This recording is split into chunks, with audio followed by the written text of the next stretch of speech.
Good evening everyone. I am Kirti और आज की इस वीडियो में हम प्रैक्टिस पेपर करेंगे 3 रंजीत सर की बुक से ही। As I told you in my last videos that in this book only 4 writers have covered. So guys, जो लोग टीजीटी की तैयारी कर रहे हैं और मेरे चैनल पर पहली बार आए हैं वो सबसे पहले मेरे चैनल को सब्सक्राइब कर लें, जिससे कि उन्हें सीरीज़ की सभी वीडियोज़ मिल सकें। और जो लोग डे 1 से प्रैक्टिस सीरीज़ को देखना चाहते हैं वो मेरे चैनल पर जाएं और मेरी प्लेलिस्ट को क्लिक करें। इसके बाद उन्हें सभी वीडियोस अवेलेबल हो जाएंगी। और चलिए इसके साथ ही शुरू करते हैं आज का वीडियो। Practice paper 3। देखिए, इस प्रैक्टिस पेपर 3 का पहला question,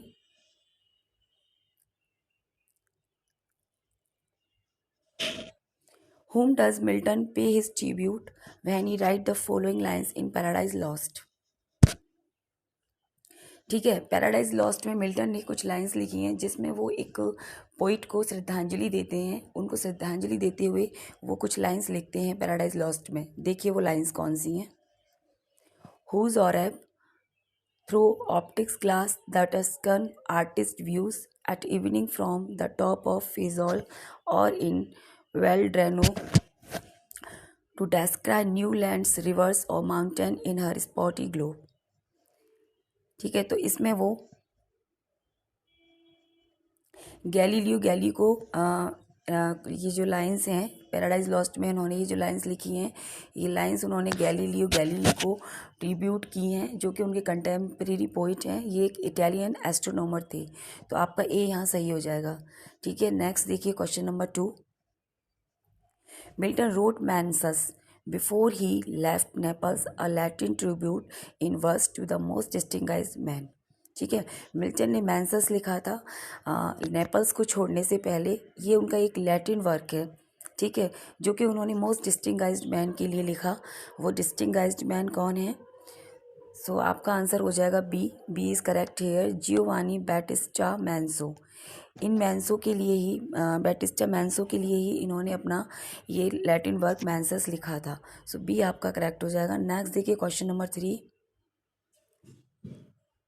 In which work Milton wrote, as I was preparing to pass over also into Sicily and Greece, I was restrained by the melancholy tidings from England of the Civil War, for I thought it best that I should be travelling at my ease, even for improvement of my mind, abroad while my fellow citizens were fighting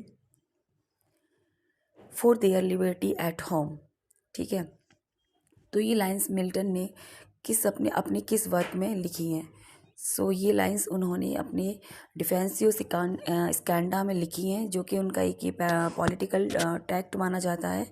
इसमें इन्होंने इन lines को mention किया है। Next देखिए question number 4। What was the rhyming pattern of Spenserian sonnet? Rhyming pattern क्या होता है स्पेंसियन sonnet का?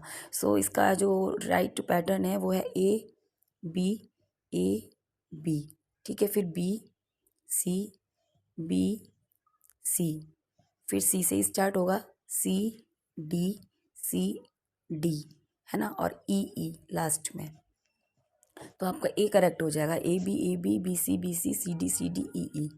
ये स्पेंसियन सोनेट की राइम पैटर्न है। नेक्स्ट देखिए क्वेश्चन नंबर देखिए 5। In which work Milton defends the individual against the control of a government of religious authority.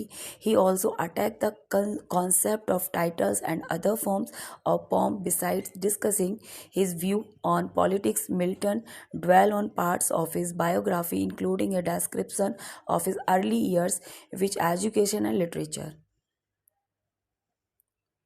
ठीक है, तो ये कौन सा वर्क रहा है मिल्टन का?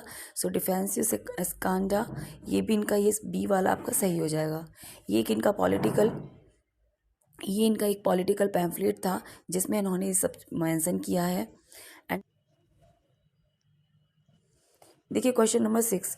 इन विच प्ले ऑफ गाल्सवर्दी ये किस प्ले में Robert Batten the imperialist and idealist intend to implement his coolie labor scheme to provide an outlet state population of England? कौन से प्ले में गाल्सवर्दी ये रेफर करते हैं? तो ये उनका प्ले है द फॉरेस्ट। आपका ए यहाँ सही हो जाएगा। नेक्स्ट देखिए क्वेश्चन नंबर 7। देखिए question number 7, the play opens at a point in Sylvanus Heythorp career when he is almost bankrupt. ठीक है, गाल्सवर्दी का कौन सा प्ले है? जो सिल्वेनस हेथ्रॉप एक करेक्टर है जिसके कैरियर से इस प्ले की शुरुआत होती है, जो लगभग क्या हो चुका है, बैंकक्रप्ट हो चुका है। For the gold mine he bought 13 years ago in Ecuador has turn empty, he is not able to pay off the amount. और वो अब एबल नहीं है इसकी अमाउंट पे करने के लिए off 14,000 pounds to his creditors. तो उसे कितने पाउंड्स पे करने? 14,000 पाउंड्स उसको पे करने हैं अपने क्रेडिटर्स को। तो ये कौन सा प्ले है उनका? सो ओल्ड इंग्लिश, इस प्ले का नाम है ओल्ड इंग्लिश। ठीक है, नेक्स्ट देखिए क्वेश्चन नंबर 8।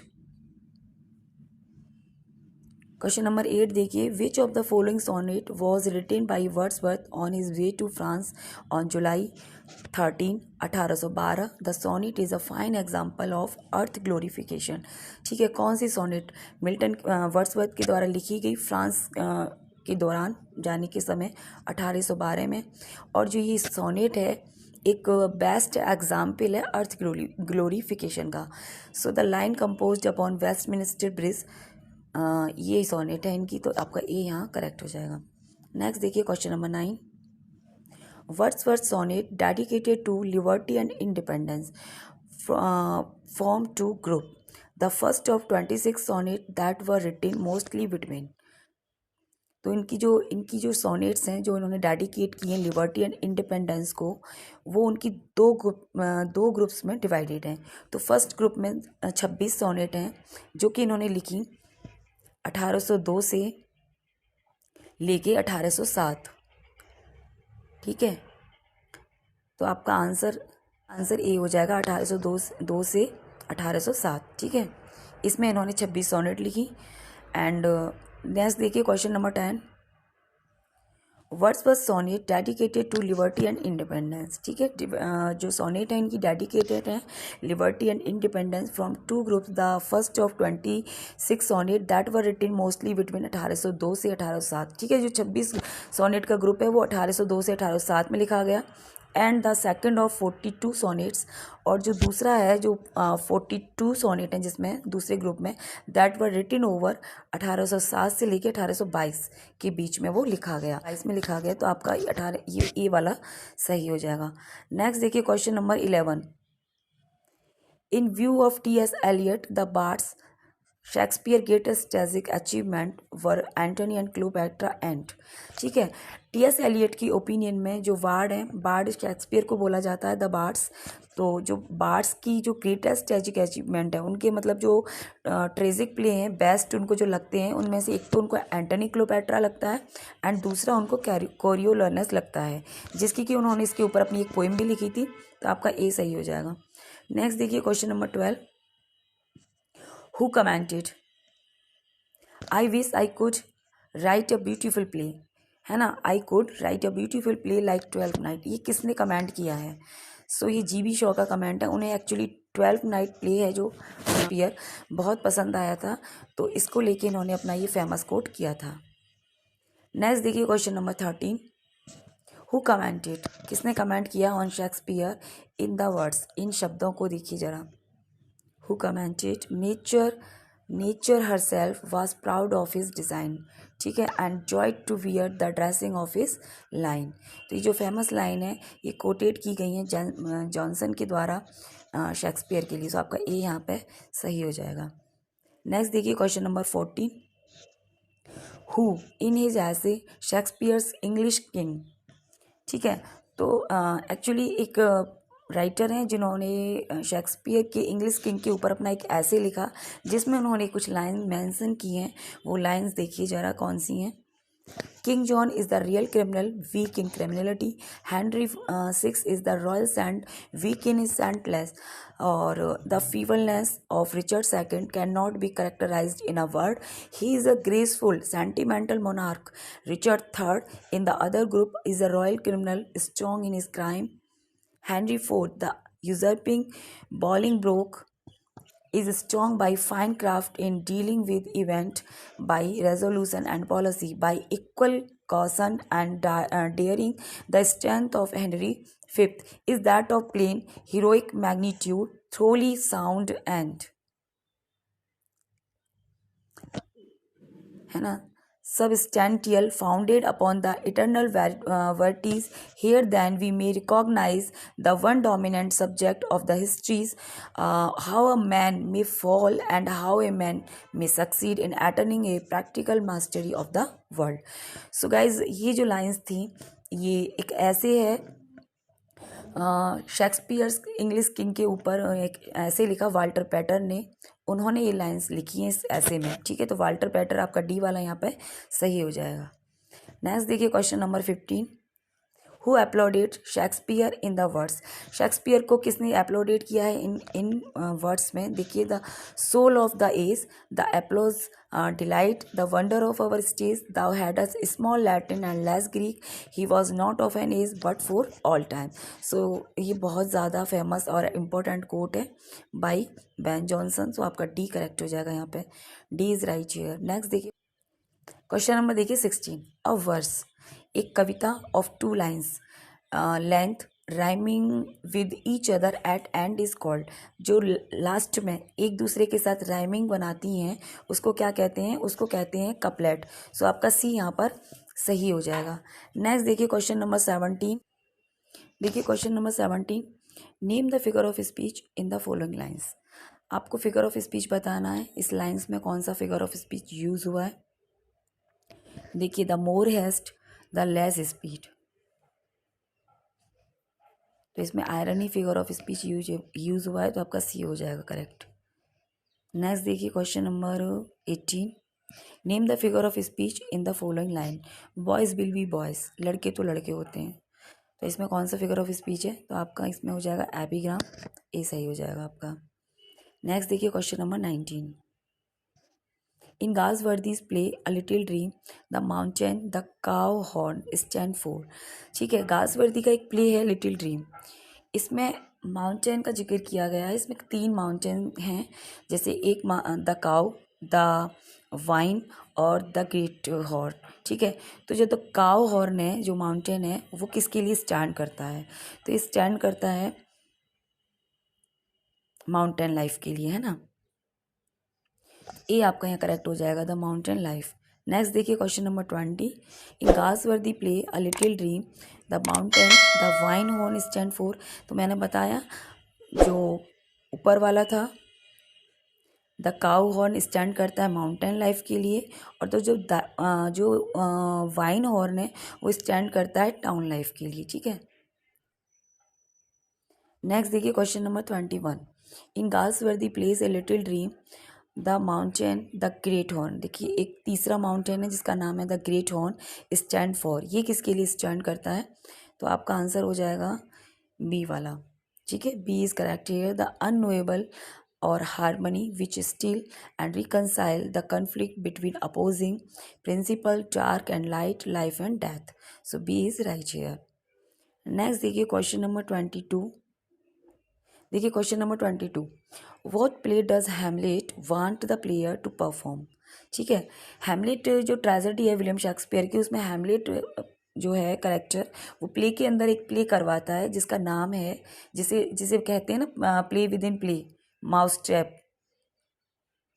उसका नाम है द मर्डर ऑफ गॉन्जेगो, मतलब उसकी जो कहानी है वो है मर्डर ऑफ गॉन्जेगो, उसके अंदर दिखाई जाती है। तो ये आपका यहाँ सही हो जाएगा। देखिए question number 22, in which play of Galsworthy the allurement of the town is shown in the words of the wine horn that tries to entice Seelchen. So a little dream play है ये, तो D आपका यहाँ correct हो जाएगा। Next देखिए question number 24, which play of Galsworthy present a believe it when a producer who takes much pains to rehearse a piece called Orpheus with his lute, which depict the conflict between a professor and his wife. So punch and go. So D आपका यहाँ सही हो जाएगा। Next देखिए question number 25, Gasworthy portrays loyal and devoted wives through the character of Lady William Dromandy. So the foundations. So D आपका यहाँ सही हो जाएगा। नेक्स्ट देखिए question number 26, who wrote the following prose work. किसने ये प्रोज वर्क लिखा है? Apology for the French revolution,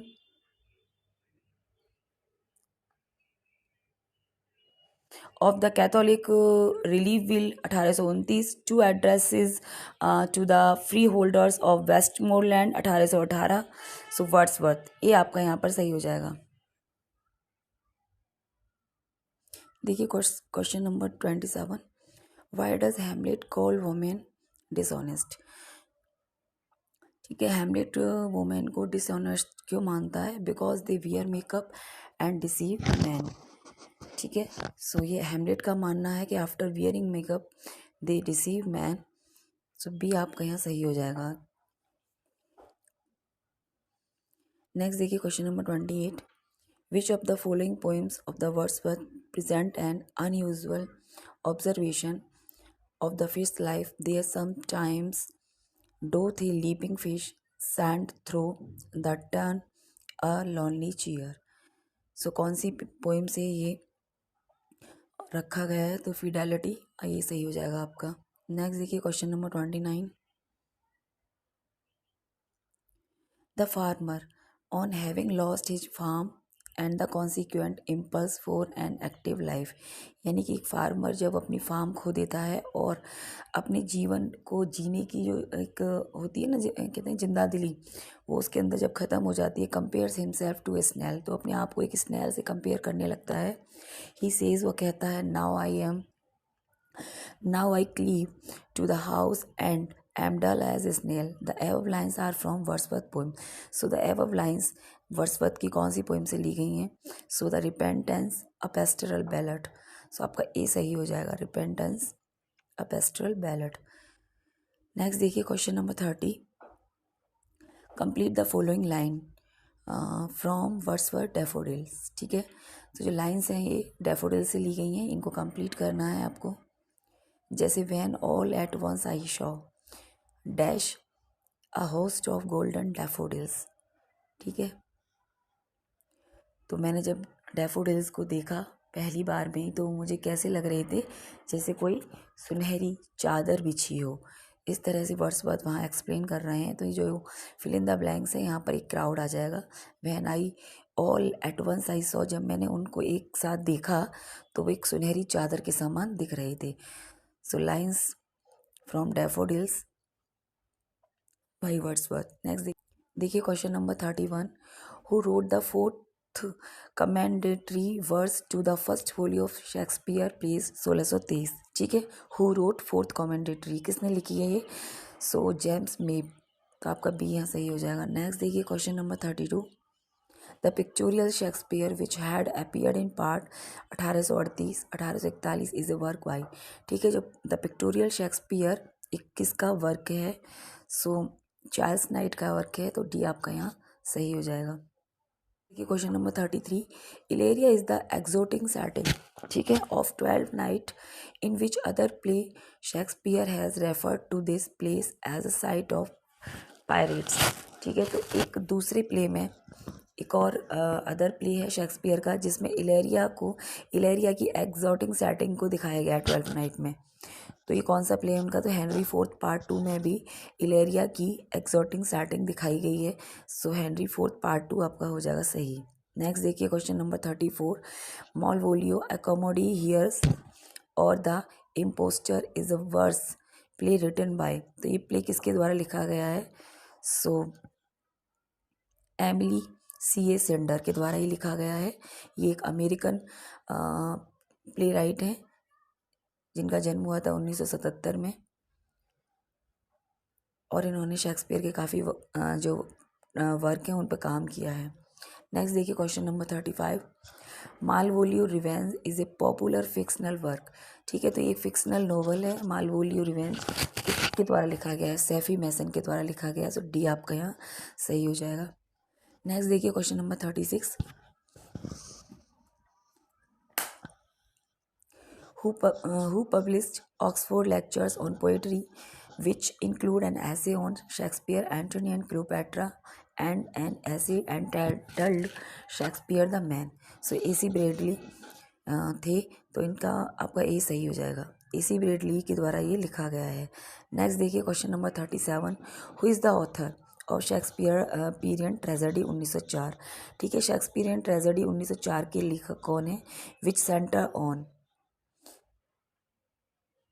which centre on Shakespeare four great play King Lear, Othello, Hamlet and Macbeth. ठीक है, तो शेक्सपियरियन ट्रेजेडी 1904 लिखी गई है इसी ब्रेडली के द्वारा, जिसमें उन्होंने एचओ के फोर ग्रेट ट्रेजेडी पे फोकस किया है। तो आपका ए सही हो जाएगा, इसी ब्रेडली। नेक्स्ट देखिए question number 38, who originated the term problem play with regard to Shakespeare's a few plays. So किसके द्वारा प्रॉब्लम प्ले टर्म है ऑरिजिनेट किया गया? ठीक है, तो फ्रेडरिक बॉस के द्वारा। तो डी आपका यहाँ सही हो जाएगा। नेक्स्ट देखिए question number 39, which of the following Shakespearean scholar in 1875 wrote Shakespeare a critical study of his mind and art. So ये किसने लिखा है शेक्सपियर का एक क्रिटिकल स्टडी शेक्सपियर के ऊपर of his mind and art, और उसका माइंड और उसकी जो आर्ट है। सो एडवर्ड डोडेन का वर्क है, उन्होंने उनकी लाइफ को 4 भागों में बांटा है श्री शेक्सपियर की। तो यहाँ पे बी सही हो जाएगा आपका। नेक्स्ट देखिए question number 40, Wordsworth treated nature as. Wordsworth nature को कैसे किस रूप में ट्रीट करते हैं? तो ये लिविंग पर्सनैलिटी। ए सही हो जाएगा आपका। नेक्स्ट देखिए क्वेश्चन नंबर 41,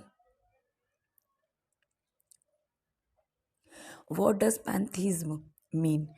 पैंथीज्म का क्या मतलब है? सो पैंथीज्म का मतलब होता है बहुदेववाद, यानी ऐसी विचारधारा जो भगवान को बहुदेववाद को मानती है। ठीक है, सो कहने का यहाँ मतलब हो जाएगा God is all and all is God, जहाँ उन्हें सब में क्या भगवान नजर आता है। ये आपका सही हो जाएगा। नेक्स्ट देखिए question number 42, from where did Wordsworth get idea that education of nature is superior to bookish learning। ठीक है, ये आइडिया वर्ड्सवर्थ को कहाँ से मिला कि जो एजुकेशन नेचर है, मतलब नेचर ऑफ एजुकेशन है वो ज़्यादा सुपीरियर है बजाय एजुकेशन ऑफ बुक्स के, है ना। तो ये आइडिया जो है विलियम वर्ड्सवर्थ को मिला था रूसो से, क्योंकि एक प्रकृतिवादी कवि मतलब प्रकृतिवादी थे, तो ये इनका भी यही मानना था। नेक्स्ट देखिए question number 43, Wordsworth subscribed to whose belief. ठीक है, वर्ड्सवर्थ ने किसके विश्वास को सब्सक्राइब किया? That humanity was essentially good but was corrupted by the influence of society. So the Rousseau की वजह से, है ना। तो ए आपका सही हो जाएगा, रूसो से उन्होंने इस चीज़ को अडॉप्ट किया था। नेक्स्ट देखिए question number 44, for which poem of Wordsworth Charles Lamb wrote. है ना, कौन सी पोएम में वर्ड्सवर्थ की पोएम के लिए चार्ल्स लैम्ब लिखते हैं that though he like the poem's subject, हालांकि वो पोएम के सब्जेक्ट को पसंद करते हैं, I can not say that the style of it quite satisfy me. ठीक है, तो ये जो फेमस कोट है ये किस राइटर ने वर्ड्सवर्थ की पोएम को लेकर किया है और कौन सी पोएम के बारे में किया है, और साथ में ये भी लिखा है it is true lyrical. So ये पीटर बेल के लिए विलियम वर्ड्सवर्थ की पोएम है, पीटर बेल, इसके लिए विलियम ब्लैक ने कोट किया था, सॉरी लैम्ब ने।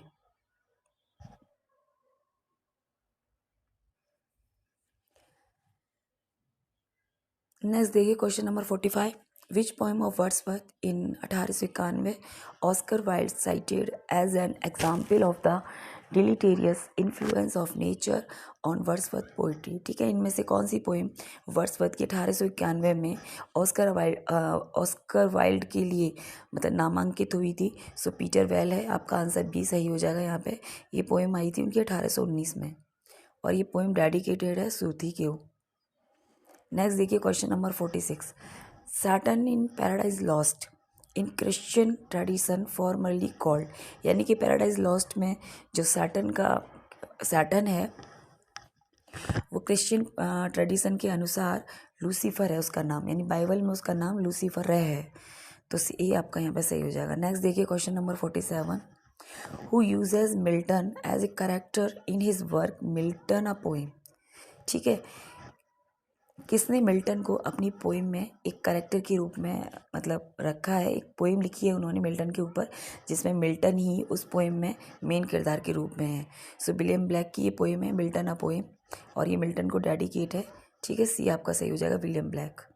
नेक्स्ट देखिए question number 48, Paradise Lost influenced Mary Shelley. ठीक है, पैराडाइज लॉस्ट ने मैरी शैली को बहुत ज़्यादा इन्फ्लुएंस किया when she wrote her novel Frankenstein in the 1810। ठीक है। तो फ्रैंकेनस्टाइन नोवेल जब वो लिख रही थी तो उसमें वो उन्होंने पैराडाइज लॉस्ट से इंस्पायर होकर लिखा था। तो डी आपका यहाँ सही हो जाएगा। नेक्स्ट देखिए question number 49। PB Shelley constructed his character Prometheus in part as an attempt to revise Milton। ठीक है। जो पीबी शैली हैं उन्होंने अपना जो करेक्टर है प्रोमेथ्यूस उसको किस तरीके से मतलब बनाने की कोशिश की है मिल्टन के कौन से करेक्टर की तरह। तो सैटर्न को उतारा है उन्होंने इसमें। सी आपका सही हो जाएगा। यानी कि सैटर्न को मॉडल्ड मान के ही उन्होंने अपना करेक्टर प्रोमेथ्यूस लिखा है। नेक्स्ट देखिए question number 50। American author John Ernst Steinbeck's novel in dubious battle take its title from. ठीक है। अमेरिकन ऑथर हैं जॉन अर्नस्ट। उन्होंने एक नोवेल लिखा इन डूबियस बैटल जिसका टाइटल उन्होंने लिया है पैराडाइज लॉस्ट से। मिल्टन का एपिक है ये पैराडाइज लॉस्ट 1667। नेक्स्ट देखिए question number 51। How to save the old that worth saving, whether in landscape, houses, manners, institution, or human types, is one of our greatest problems and the one that we bother least about. So the above lines are taken from. So ये lines हैं ये कहाँ से ली गई हैं। So ये गासवर्दी के प्ले ओवर द रिवर से ली गई हैं। तो आपका आंसर हो जाएगा ए वाला सही, ओवर द रिवर। नेक्स्ट देखिए question number 52। Art is the one form of human energy in the whole world which really works for union and destroys barriers between man and man. It is the contained unconscious replacement, however fleeting, of oneself by another, the real cement of human life, the everlasting refreshment and renewal. So who said, यानी कि above जो ये statement है ये किसके द्वारा कहा गया है, किसने कहा है। So this statement was by John Galsworthy. ठीक है। जॉन गाल्सवर्दी ने कहा है, ये उनका कथन है। नेक्स्ट देखिए question number 53। He is but a poor philosopher who holds a view so narrow as to exclude form not to his personal taste, who said। ये स्टेट किसने कहा है। सो ये भी जॉन गाल्सवर्दी का स्टेटमेंट रहा है। तो आपका ए यहाँ पर सही हो जाएगा। नेक्स्ट देखिए question number who described Milton's Mask of Commerce as a drama in the epic style। ठीक है। किसने मिल्टन की मास्क कॉमर्स को कैसे माना, एक ड्रामा के रूप में माना है। In the epic style, elegantly, splendid and tediously instructive. So doctor Johnson ने। तो आपका बी यहाँ सही हो जाएगा। नेक्स्ट देखिए question number 55। Who explained the character formula in the introduction of his work thus। ठीक है। कौन एक्सप्लेन करता है फॉर्मूला अपने वर्क में। देखिए, some one peculiar quality doth so possess a man that it doth draw all his effects, his spirit and his powers in their confluxion all to one away। सो ये जो introduction है किसके work का है ये, तो Ben Jonson in every man out of his humour से ये लिया गया है। सो ये आपका यहाँ सही हो जाएगा। नेक्स्ट देखिए question number 56। After the experience of 5 years, 5 साल शादी के एक्सपीरियंस के बाद मैरिड लाइफ, क्लियर को रियलाइज होता है that with her husband and she has nothing in common, nothing that would lift up her spirit and delight her mind and soul. The prosaic temperament of her husband thought finer feeling in her and her disquiet mind provoke anger in her husband। ठीक है। तो clear को शादी के 5 साल बाद ये realise होता है कि जो उसका टेम्परामेंट है उसके हस्बैंड से मैच नहीं खा रहा है। ये जो इसमें मेन कैरेक्टर है क्लियर, और ये है ना अपने हस्बैंड को छोड़कर भाग जाती है। सो ये जो लाइन्स हैं ये गाल्सवर्दी के प्ले से ली गई हैं। तो ये जो लाइंस थी, विच play of Galsworthy covers the above story, जो ये स्टोरी थी अभी जो एवब लाइंस आपने पढ़ी ये द फ्यूजिटिव से हैं। यानी कि वो अपनी पति को छोड़कर भाग जाती है, वो लेडीज़ क्लियर नाम की, उसी के ऊपर इसका टाइटल लिया गया है। ठीक है।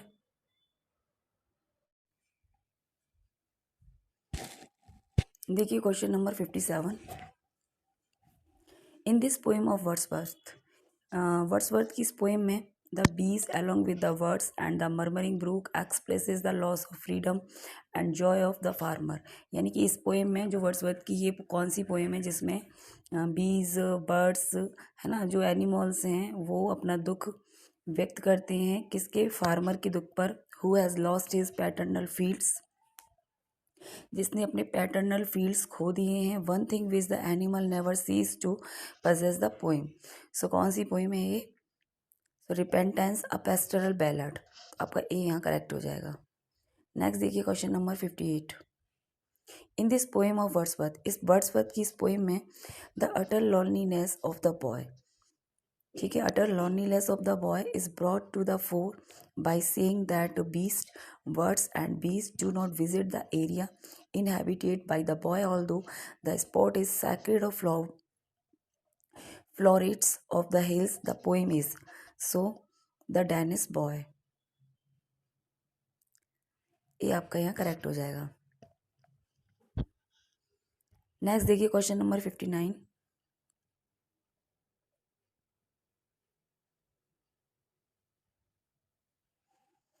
59 in this poem of Wordsworth, Wordsworth की इस पोएम में the glow worm is central to conflict witness in the dream of the pilgrim and actually take the place of the stars in the new cosmic order that is generated the poem. So ये कौन सी poem है? So the star and the glow worm, तो ये आपका यहाँ पे correct हो जाएगा।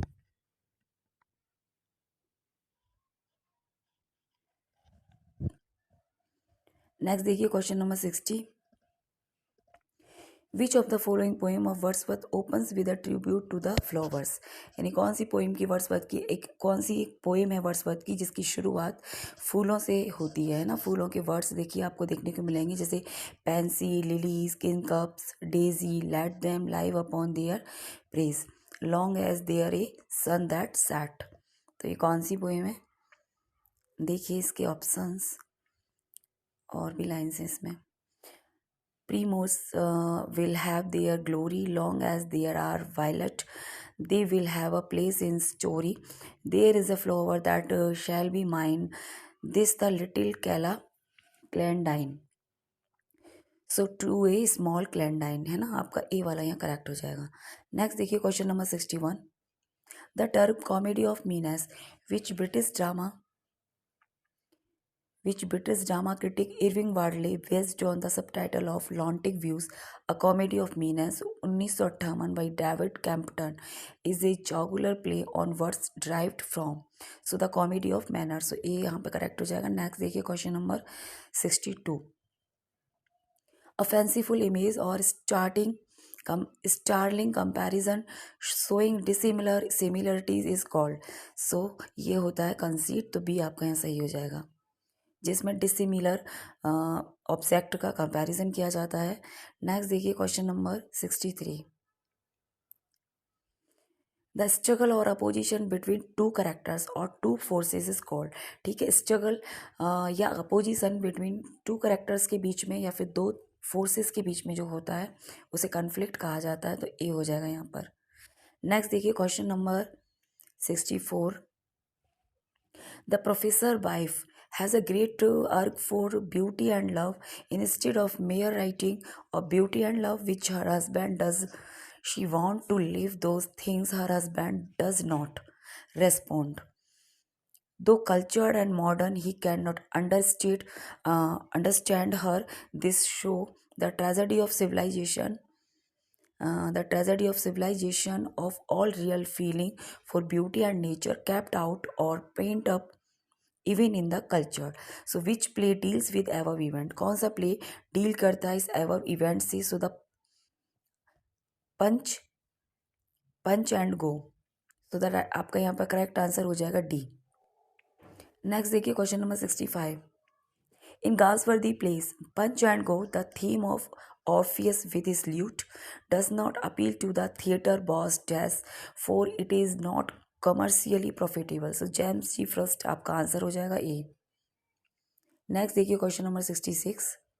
The poet says that whenever he lies on, देखो पोइट क्या कहता है, दैट वैन एवर, जब कभी भी, he lies on his couch, जब भी वो अपने कोच पर लेटता है, हैविंग नथिंग टू डू, और उसके पास कुछ भी करने को नहीं है, और इन पेंसिव मूड, और जब भी वो पेंसिव मूड में होता है, enjoying the solitude, the image of those flowers, वो अपने अकेलेपन में क्या इंजॉय करता है, the image of those flowers, उन फ्लावर्स की इमेज को flash upon his imagination when this happens, ये कब होता है, द पोइट फील्स काम, refreshed, motivated and good about himself, यानी कि जब भी पोइट कह रहे हैं यहाँ पर कि जब भी वो अकेले होते हैं या फिर जब वो पेंसिव मोड में होते हैं और अपने कोच पर लेटे हुए होते हैं, तो उनके अकेलेपन में वो जो डैफोडिल्स फ्लावर थे ना, उनकी इमेजिनेशन उनके माइंड में आ जाती है, और उसके बाद वो एकदम रिफ्रेश हो जाते हैं, मोटिवेट हो जाते हैं और गुड हो जाते हैं, अपने मतलब अच्छा फील करते हैं। So find out the name of the poet and poem where he express this thought, so आपको फाइंड आउट करना है पोइट को और पोइम को जहाँ उन्होंने अपने ये विचार एक्सप्रेस किए हैं। सो वर्ड्सवर्थ डैफोडिल्स, ठीक है, बी आपका यहाँ करेक्ट हो जाएगा। नेक्स्ट देखिए question number 67, who calls preface to lyrical ballad as a systematic defense of the theory upon which the poem were written. So the Wordsworth himself, खुद वर्ड्सवर्थ ने दिए हैं, सो डी आपका सही हो जाएगा। नेक्स्ट देखिए क्वेश्चन नंबर 68, ये थोड़ा बड़ा क्वेश्चन है। Who wrote the following lines, ये जो लाइन्स हैं ये किसने लिखी हैं, तो लाइन थोड़ी लेंदी है लेकिन हमें पढ़नी है, so we read. The invaluable work of our elder writers, I had almost said, the works of Shakespeare and Milton are driven into neglect by frantic novels, strictly and stupid German tragedy and duel of ideal extravagant stories in verse. When I think upon this degrading thrust after outrageous stimulation, I am almost ashamed to have spoken of the feeble endeavor made in these volumes to contract it. So ये lines किसकी हैं? So these lines are written by William Wordsworth. So आपका answer हो जाएगा यहाँ पे B, Wordsworth in preface to lyrical ballad, और आपको पता है उनका प्रीफेस कब आया था, ये 1800 में। नेक्स्ट देखिए question number 69, Haddon's portrait of Wordsworth musing upon Helvellyn, which is now in the National Portrait Gallery, made Elizabeth Barrett Browning compose a sonnet in which Wordsworth appears as a poet priest. So आपका B यहाँ पर सही हो जाएगा, Wordsworth.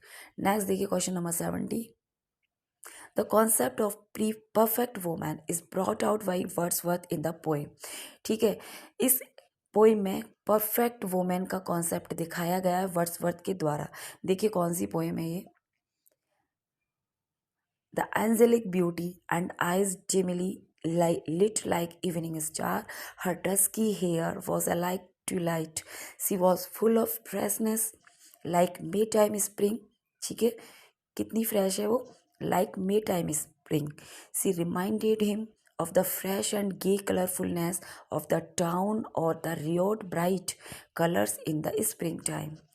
So ये कौन सी poem में की लाइन्स हैं, सो सी वॉज ए पैंथम ऑफ डिलाइट, है ना, बी आपका सही हो जाएगा। और ये सी कौन है यहाँ पर, ये वर्ड्सवर्थ की वाइफ है मैरी हचिंसन, उनको डेडिकेट करी थी ये पोइम उन्होंने।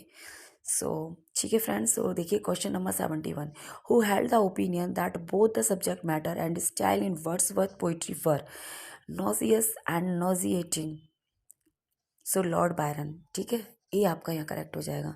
नेक्स्ट देखिए question number 72, who in his preface to Cromwell vigorously attack the unities defend Shakespeare combination of the sublime with the grotesque and proclaims him a god of the theatre who unites in himself the genius of Corneille, Molière and the Beaumarchais। कौन है ये, Victor Hugo. सो ए आपका यहाँ सही हो जाएगा। Question number देखिए 73, who wrote in his book the ghost 1907। ठीक है, किसने अपनी बुक द घोस्ट में ये सब कुछ लिखा है? 1907 में आई। तो ये बहुत सारी लेंथी लाइन है, जल्दी से हम इनको रीड कर लेते हैं। We have sentimentalist Shylock who was Shakespeare and audience and object and Dryden and over subtilist his criminals who were actuated by fear and not by such emasculated emotions as conscience and remorse. That Falstaff, in spite of Morgan, was a coward. That Hamlet is a straightforward hero in an Elizabethan revenge play who needs neither Goethe nor Freud to explain the mystery, for there is no mystery there to be explained. So professor stall का work है ये the ghost, जो 1907 में आया है ना। 74 who made the following comment: the younger Shaw takes much delight in Shakespeare's Venus and Adonis, but his Lucrece and his tragedy of Hamlet, Prince of Denmark, hew it in them to please the wiser Short. सो ये statement रहा है Gabriel Harvey का, तो आपका D यहाँ पर सही हो जाएगा। ठीक है, नेक्स्ट देखिए question number 75। Who commented Shakespeare in the words as neither man nor muse can praise too much. This too and all men suffrage, but these ways were not the path I mean into the praise. तो ये जो lines हैं ये किसने लिखी हैं? So foresee list ignorance on these may light. So line by written by Ben Jonson. Ben Jonson के द्वारा लिखी गई है। नेक्स्ट देखिए question number 76। Who commented Shakespeare in the following words: Those hand which you so clapped, go now and ring. ठीक है, किसने comment किया शेक्सपियर को इन फॉलोइंग वर्ड्स में? देखिए, सो नेक्स्ट लाइन्स हैं यहाँ पर। You Britons brew for Donier, Shakespeare days, his days are done, that made his danity plays, which made the globe of heaven and earth to ring. तो ये line लिखी गई है ह्यूज हॉलैंड द्वारा, है ना, तो आपका ए करेक्ट हो जाएगा, ह्यूज हॉलैंड। नेक्स्ट देखिए question number 77। Who is the arrogant soldier figure from the ancient Greek and Roman comedy that is recognized as influence Falstaff character in Henry IV Part 1? So Miles Gloriosus, तो आपका D यहाँ सही हो जाएगा। Next देखिए question number 78। Shakespeare's primary source for the play Henry IV Part 1 is generally agreed to be Raphael Holland's Death of England, Scotland and Ireland. तो आपको पता ही है हेनरी फोर्थ जितने भी हिस्ट्री प्लेज हैं उनकी जो सोर्स रही है वो Raphael Hollins chronicle of England, Scotland और आयरलैंड है। तो आपका आंसर हो जाएगा सी, क्रॉनिकल्स आएगा इसमें। क्वेश्चन नंबर देखिए 79। What shape does Ariel assume? क्या शेप एज्यूम कर लेता है Ariel at the magical banquet in act 3 scene 3 the Tempest? In Tempest में कौन सी शेप कर लेता है वो एज्यूम? सो वो एक हार्पी बन जाता है, तो ए आपका सही हो जाएगा जब बैंकेट चल रहा होता है वहाँ पे। नेक्स्ट देखिए question number 80। What do Prospero and Ariel set out as the bait for Caliban, Trinculo and Stefano? ठीक है, सो द ग्लिस्टरिंग अप्रैल, तो आपका यहाँ पर सी सही हो जाएगा। नेक्स्ट देखिए question number 81। Question number 81। What does Caliban say must be done before Prospero can be killed? सो वो कहता है कि his book must be seized, यानी कि उसको मारने से पहले उसकी जो बुक है मैजिक वाली उससे पहले सीज करना है, तो बी आपका यहाँ सही हो जाएगा। Question number 82। What is the name of Alonso daughter? Alonso की डॉटर का क्या नाम था? So Claribel, A is right here. Next देखिए question number 83। What does Prospero give as his reason for treating Caliban badly? है ना, कौन सा रीज़न वो देता है क्यों उसे बैडली ट्रीट करता है वो? Caliban attempt to rape Miranda, क्योंकि उसने मिरांडा के साथ रेप करने की कोशिश की थी एक बार, इसलिए। एंड देखिए next question, question number 84। Who helped Prospero and Miranda to flee Italy? Italy से भागने में इन दोनों की हेल्प कौन करता है? प्रॉस्पेरो और मिरांडा की। तो गॉन्जेलो ये एक ओल्ड कोर्टियर है, तो ये इनकी हेल्प करता है। ठीक है, नेक्स्ट देखिए question number 85। Where does Ariel put the mariners and the boatswain after the tempest. ठीक है, एरियल मैरिनर्स थे जो यात्री थे और बोट्समैन उनको टेम्पेस्ट के बाद कहाँ रखता है? So asleep in the ship in the harbour, वो उनको सुला देता है शिप में। नेक्स्ट देखिए question number 86। Where did Sycorax imprison Ariel. Ariel को कहाँ कैद कर रखा था सिकोरेक्स ने? एक्चुअली सिकोरेक्स चुड़ैल और कैलिबन की मदर है, इसने एरियल को बंदी बना के रखा था in a clove and pine. ठीक है, एक पेड़ की जड़ में। नेक्स्ट देखिए question number 87। Regarding Milton sonnet who stated that they were not worthy of any particular criticism he observe considering the intrinsic deficiency, the sonnet of Milton might be labeled at best as not bad. So, doctor Johnson. ठीक है, ए आपका, B आपका यहाँ पे correct हो जाएगा, doctor Johnson. Next देखिए question number 88। Who maintained that Paradise Lost, merely by dint of its fable and characters, gave Milton a higher position as an epic poet than all his predecessors. So यहाँ भी ये comment doctor Johnson ने किया है Milton के ऊपर, तो आपका बी यहाँ करेक्ट हो जाएगा। नेक्स्ट देखिए question number 89। Which of the following nouns are always used as in plural form. यानी कि अब यहाँ से कुछ ग्रामर के क्वेश्चन स्टार्ट हो गए। यानी कौन से नाउन जो हमेशा प्लूरल फॉर्म में यूज होता है? तो बॉवल्स, आपका ए सही हो जाएगा। ठीक है, देखिए question number 90। Find the incorrect match of animals and there young ones. आपको इनकरेक्ट मैच फाइंड आउट करना है एनिमल एंड देयर जो उनके किड्स के बीच में। तो बियर का कब होता है, कैट का किचन होता है, काऊ का काल्फ होता है। ठीक है, सभी सही है सिवाय इसके। तो बोर आपका ये गलत है, तो इनकरेक्ट आपका आंसर हो जाएगा बोर, बोलेट नहीं होता इसका। ठीक है, बी सही, बी मतलब आपका आंसर हो गया। नेक्स्ट देखिए question number 91 to 95। Use a suitable collective noun in the following sentences. आपको एक है ना suitable collective noun in sentences में यूज़ करनी है। जैसे देखिए 91, अब जजेस के ग्रुप को क्या बोलते हैं ना? तो जजेस के ग्रुप को बोलते हैं जूरी। तो इस जूरी ऑफ जजेस, तो आपका सी यहाँ करेक्ट हो जाएगा, इस जूरी ऑफ जजेस। नेक्स्ट देखिए क्वेश्चन नंबर 92। हेयर के ग्रुप को बोलेंगे ए लॉक ऑफ हेयर, है ना 92 का, तो आपका लॉक हो जाएगा यहाँ पे, सी करेक्ट हो जाएगा। नेक्स्ट देखिए क्वेश्चन नंबर 93। प्यूपिल के ग्रुप को क्या बोलेंगे? So concourse, colony, corporation, all of these. तो आपका यहाँ पे ऑल ऑफ दीज हो जाएगा, है ना। Concourse of pupil, a colony of pupil, a corporation of pupil. Next देखिए question number 94। A board of trustee, examiners, तो इनके बोर्ड को है ना ट्रस्टी एग्जाम दोनों बोल सकते हैं। तो आपका बोथ ए एंड बी हो जाएगा सही, group of trustee and examiners. Next देखिए question number 95। A brigade of, तो जैसे जो सेना होती है ना, जिसको कहते हैं इन्फेंट्री, कैवली, आर्टिलरी, ये अलग अलग प्रकार की सेनाएं होती हैं। तो इन सबको ही आप ब्रिगेड बोल सकते हो। तो एक ब्रिगेड ऑफ कैवलरी, जो ऐसी सेना, जैसे घुड़सवार की जो टुकड़ी होती है ना उसको कैवलरी बोलते हैं ना, जैसे ऐसे इन्फेंट्री जो सेना पैदल होती है। तो आपका यहाँ पे ऑप्शन हो जाएगा ऑल ऑफ दीज। ठीक है, सेना के ग्रुप के लिए हम ब्रिगेड बोलते हैं, एक brigade of cavalry, a brigade of artillery, a brigade of infantry. So all of these आपका सही हो जाएगा। नेक्स्ट देखिए क्वेश्चन नंबर 96 से लेके 100 तक आप देखिए।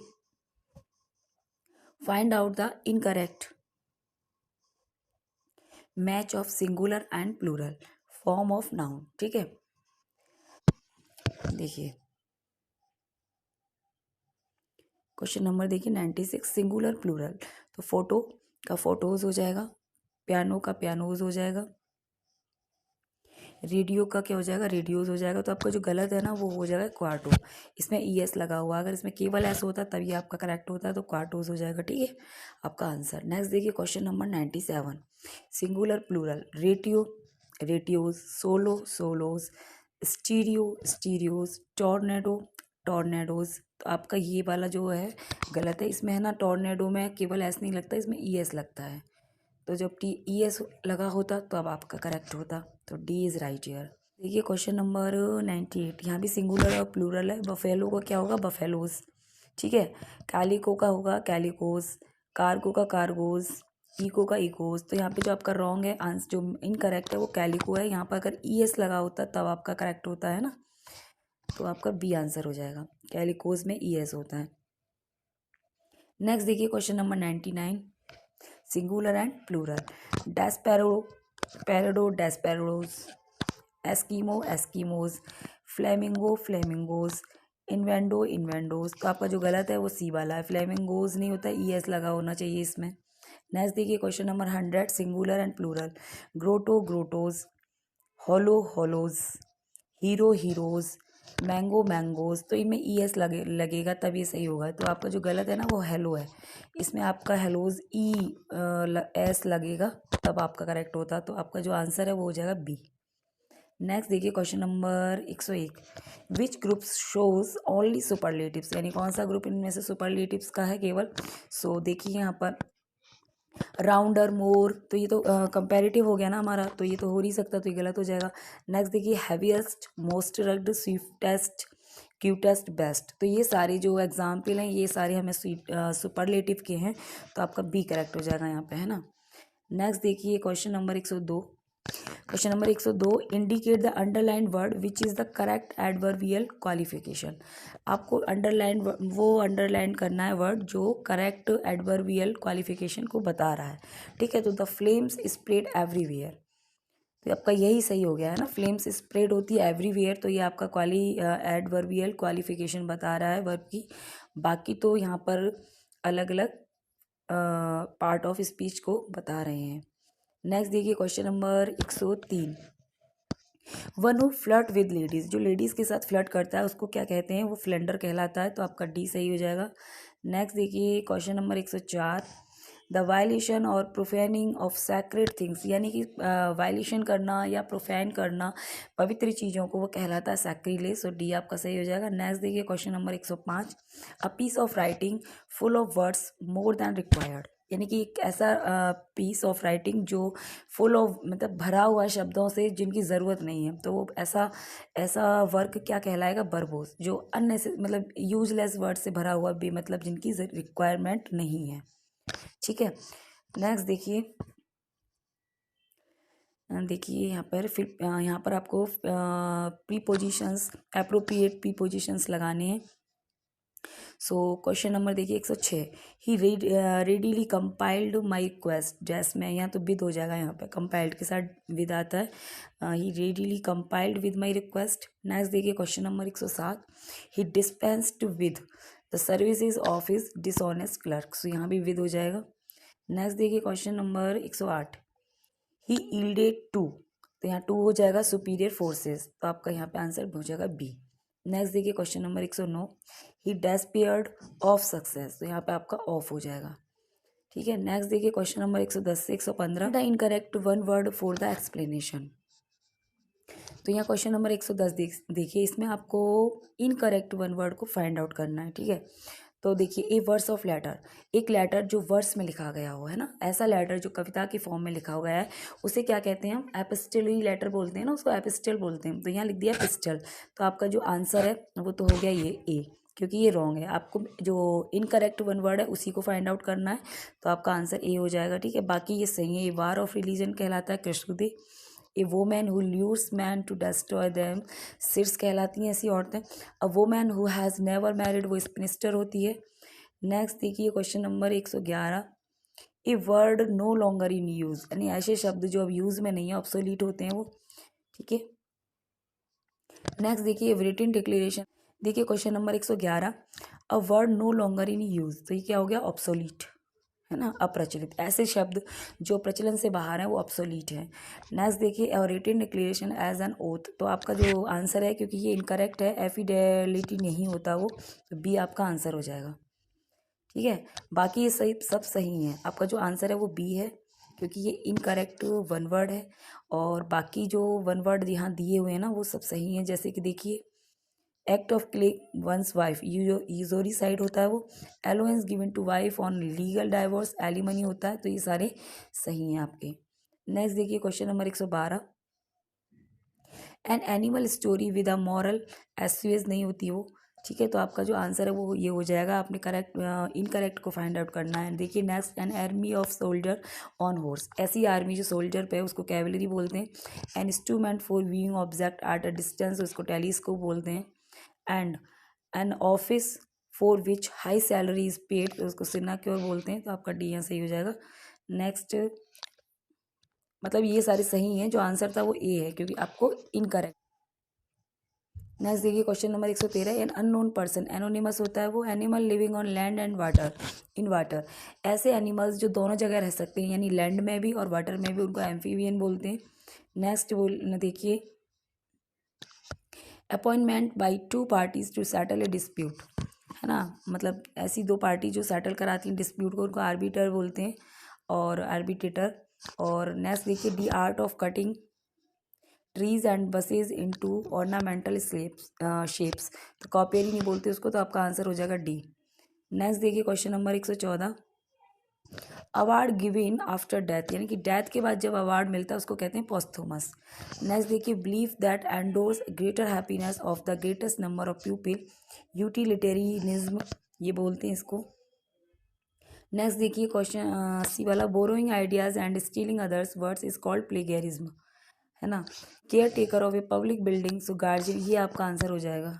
नेक्स्ट देखिए question number 115, change one's mind too quickly, है ना, जो एक इंसान का जो माइंड है बहुत जल्दी चेंज होता रहता है वो होता है वैसिलेशन, वो कहलाता है वैसिलेशन। नेक्स्ट देखिए, congratulate somebody in formal manner, felicitate, contempt of God, blasphemy होती है वो।